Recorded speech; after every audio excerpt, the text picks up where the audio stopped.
ခုမြင်တွေ့နေရတဲ့အပြင်ကတော့ဖုံးမသိမ့်ပင်လို့ခေါ်ပါတယ်တချို့ကြတော့လဲဘုံမသိမ့်လို့လဲခေါ်ကြပါတယ်ဒီပြန်တော်တော်များများစီးပဲဝင်တယ်လို့လဲသိရပါတယ်ချောင်းဆိုးရှင်ကြက်ရင်ကျွန်တော်တို့ဒီအပင်ရဲ့ရွက်ကိုအစိမ်းထောင်းပြီးတော့အရေးညှစ်ယူပြီးတော့စားနဲ့ခတ်ပြီးတော့တောက်တာဖြစ်ပါတယ်ချို့ဝင်ဆောင်မျိုးသမီးတွေဖောတာရောင်းတာတွေဖြစ်တဲ့ဆိုရင်အရွက်ကိုပြုတ်ပြီးတော့ရေချိုးရတယ်လို့လည်းသိရပါတယ်လေးဘက်နာရောဂါတယ်ဆိုရင်ဒီမိတ်တလည်းနနွန့်ချင်းတို့နဲ့ထောင်းပြီးတော့လူရတယ်လို့လည်းသိရပါတယ်ဝင်းနေရောဂါတော်တော်များများက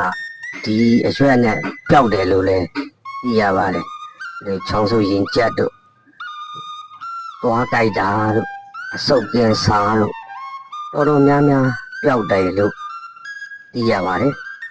တော်တော်စီးပဲလဲဝင်တယ်လို့လည်းသိရပါတယ်မြင်ဘူးတဲ့မိတ်ဆွေတို့အတွက်မြင်ဘူးတဲ့ရှိအောင်လို့ဘုဟုသုရအဖြစ်တင်ဆက်ပေးရခြင်းဖြစ်ပါတယ်